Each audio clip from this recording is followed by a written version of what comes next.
যে শিবির আজকে মানুষকে পথ চলার পাথর হিসেবে মানুষের সামনে নিজেদেরকে ওইভাবে উপস্থাপন করতে চেষ্টা করেছে।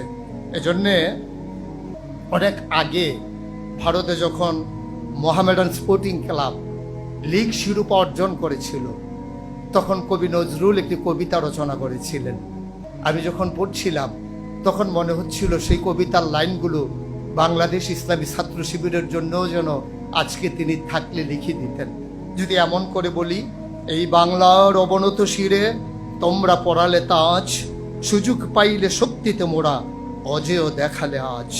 এ কি অভিনব কীর্তি রাখিলে নিরাশাবাদীর দেশে, আধার গগনে আবার ঈদের চাঁদ উঠিল যে হেসে। শিবির যেন তার রক্তের মাঝে গোলাপ গাছ লাগিয়ে গোলাপ ফুল ফুটিয়ে দেখিয়ে দিলেন কেমন করে ফুল ফুটাতে হয় আর গোড়ায় রক্ত দিতে হয়।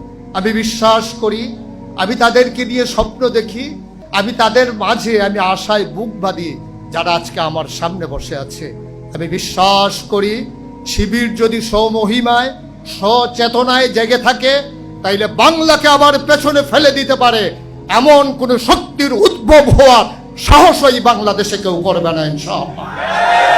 আমার বিশ্বাস শিবির হবে অতন্ত্র প্রহরী। আমার বিশ্বাস শিবির নিজেকে জাগাবে এবং ঘুমন্ত মানুষকে জাগিয়ে তুলবে। আজকের এই নবীন বরণ অনুষ্ঠানে আমরা যদি নিজেদেরকে জাগিয়ে নিতে পারি, সে পতাকা তলে ঐক্যবদ্ধ করে নিয়ে নিজেদেরকে গড়ে তুলতে পারি আর নিজেদেরকে চেতনায় সারিত করে নিতে পারি, যেমন করে জেনেছিলাম আমি কে আমাকে পাঠালেন, তিনি নিজেই বলে দিলেন যে তিনি সেই যে রব্বুল আলামিন। কেন পাঠালেন আল্লাহ তাও জানিয়ে দিলেন, ইয়া আইয়ুহান্নাস উবুদু রাব্বাকুম আল্লাযী খালাকাকুম ওয়াল্লাযীনা মিন ক্বাবলিকুম লাআল্লাকুম তাত্তাকুন। আল্লাহ এই জন্যই আমাদেরকে পাঠিয়েছেন যে হে মানুষেরা, উবুদু রাব্বাকুম, তোমরা ইবাদত করবে তোমার রবের, যিনি তোমাকে সৃষ্টি করেছেন।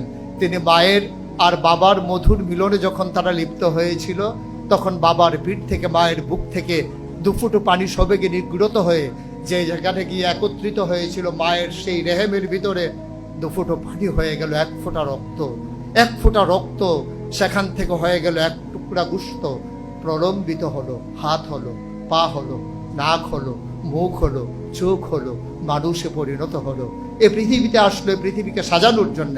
সুতরাং আজকে যারা তোমরা নবীন, আজকে যারা তোমরা এসেছো এই আঙ্গিনায় নিজেদেরকে সাজিয়ে দেওয়ার জন্যে, নিজেদেরকে রাঙিয়ে দেওয়ার জন্যে, নিজেদেরকে রাঙানোর মাধ্যমে, নিজেদেরকে সাজানোর মাধ্যমে মায়ের মুখে হাসি ফোটানোর জন্যে, এখানে নিশ্চয়ই এমন অনেক ছেলে আছে, এমন অনেক মেয়ে আছে যারা একেবারেই দরিদ্র পরিবার থেকে উঠে এসেছে।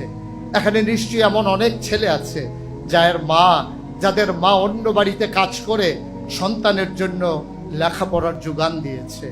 এখানে এমন অনেক সন্তান আছে যাদের বাবা কৃষিকাজ করে, ধান বিক্রি করে তার সন্তানের জন্য সুন্দর একটা পোশাক উপহার দিয়েছে। আমার ছেলে বড় হয়েছে, আমার ছেলে কলেজে পড়বে, আমার ছেলে ইউনিভার্সিটিতে যাবে, ও যেন বন্ধুর কাছে লজ্জা না পায়।